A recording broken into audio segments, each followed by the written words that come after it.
Hello, my name is Gwendolyn Kukel, and today I'd like to talk to you about social work advocacy for Native American and Indigenous communities, with the focus on health equity, cultural preservation, and social justice.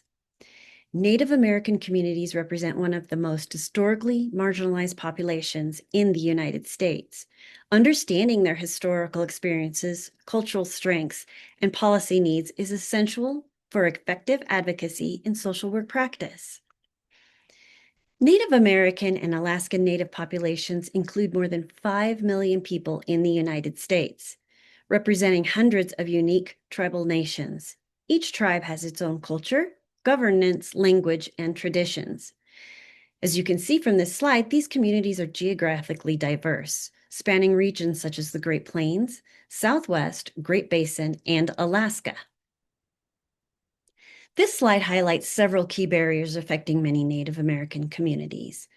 One major challenge is intergenerational trauma, where historical experiences such as colonization and forced relocation continue to impact mental health across generations. Many communities also face high rates of substance use and co-occurring mental health disorders, often connected to historical trauma and limited access to culturally responsive treatment. Another barrier is geographic isolation, especially in rural areas like Southwest Colorado, where accessing specialized healthcare can be difficult. In addition, the Indian Health Services has historically been underfunded relative to need, which contributes to limited resources and long wait times. And finally, jurisdictional barriers between tribal, state, and federal systems can make service delivery more complicated. Together, these challenges highlight why culturally informed advocacy and improved policy support are so important. Despite these challenges, though, Indigenous communities demonstrate remarkable resilience. Research shows that cultural continuity, community identity, and self-determination are key protective factors. Strong family networks, elder leadership, storytelling traditions, and spiritual practices all contribute to long-term community resilience and well-being.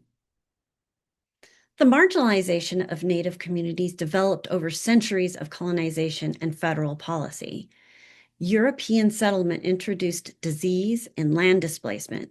The Indian Removal Act forced tribes from their ancestral lands, while reservation systems and assimilation policies disrupted traditional cultures. Boarding schools and land allotment policies further eroded tribal autonomy.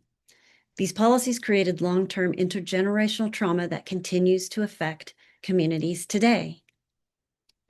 In recent decades, federal policy has shifted toward tribal self-determination. The 1975 Self-Determination Act allowed tribes greater control over health and social services. While progress has been made, structural inequities still remain, including underfunding of the Indian Health Services and jurisdictional complexities that affect service delivery. Several policy areas influence Indigenous health and well-being.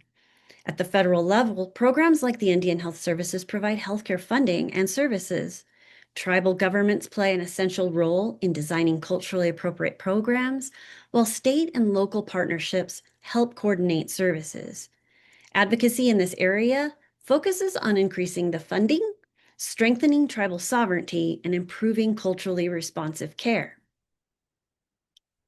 My advocacy plan focuses on collaboration across many stakeholders, including social workers, tribal health organizations, Indigenous nonprofits, and community members. The goal here is to promote culturally competent care, strengthen tribal leadership in decision-making, and expand community-based wellness programs. According to Hoffer, effective advocacy requires coalition building, strategic planning, and continuous evaluation. A key part of the advocacy effort includes a social media campaign titled #Support Native Voices. The goal of this campaign is to raise awareness about Indigenous health disparities, to promote culturally responsive practices and amplify Native leadership and policy discussions. Social media can help build public awareness and encourage policy support. To better understand community needs, I developed a survey using culturally respectful and community-centered questions. This survey explores areas such as access to healthcare, integration of traditional healing practices, barriers to services, and the importance of tribal self-determination in program development. This slide seems a little busy, but to keep this presentation focused, I am just going to highlight the 3 questions that are most important to this advocacy efforts. These questions help identify the most urgent community needs, understand barriers to accessing care, and explore how important it is for tribal communities to have that decision-making authority in designing health and wellness programs. This slide outlines how the survey will be administered in a culturally respectful and community-centered way. First, it would be important to seek permission from tribal leadership and respect tribal sovereignty and data governance before collecting any information. This helps ensure the process is transparent and community approved. Next, the survey would be developed in collaboration with the tribal health representatives to ensure questions are culturally appropriate.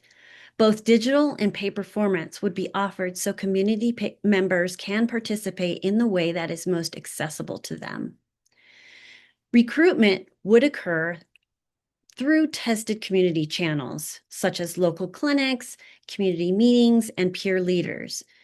Participation would be voluntary and anonymous to help build trust and encourage those honest responses. And finally, the survey would focus on key factors such as underfunding, geographic isolation, and historic mistrust, while also highlighting important sources of community resilience. To pilot the survey before I implemented it in large community, 30 volunteers participated in a preliminary test survey to help access the clarity of the questions and identify initial community perspectives. While this was a small sample, the responses provided useful insight for refining the survey before broader distribution. The results showed strong support for integrating traditional healing practices into healthcare programs, with many participants emphasizing the importance of ceremonies, elder guidance, and culturally grounded care. Participants also identified several key community strengths, including strong kinship networks, elder leadership, and cultural pride. These factors play an important role in resilience and community well-being. Based on these preliminary findings, the next step would be to conduct a larger survey with communities located closer to Colorado's tribal reservations in order to gather more representative data and better inform advocacy efforts moving forward. To evaluate the effectiveness of the advocacy plan, this logic model approach would be used. Inputs such as partnerships and funding would support activities like community education and policy consultation.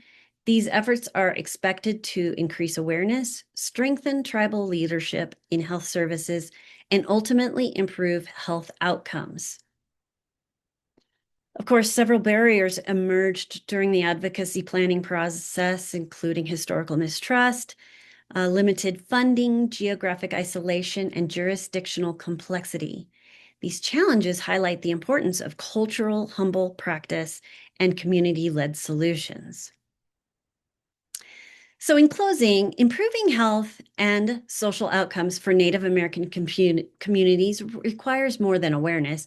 It requires intentional advocacy and partnerships. Social workers have a responsibility to support tribal sovereignty and advocate for equitable funding and policy reform, and ensure that services respect Indigenous knowledge and cultural traditions. Moving forward, meaningful change depends on listening to Native voices, supporting Indigenous-led initiatives, and promoting culturally grounded systems of care. When advocacy is guided by community leadership and cultural humility, it can help create stronger, healthier, and more resilient communities. Thank you for your time. I appreciate it.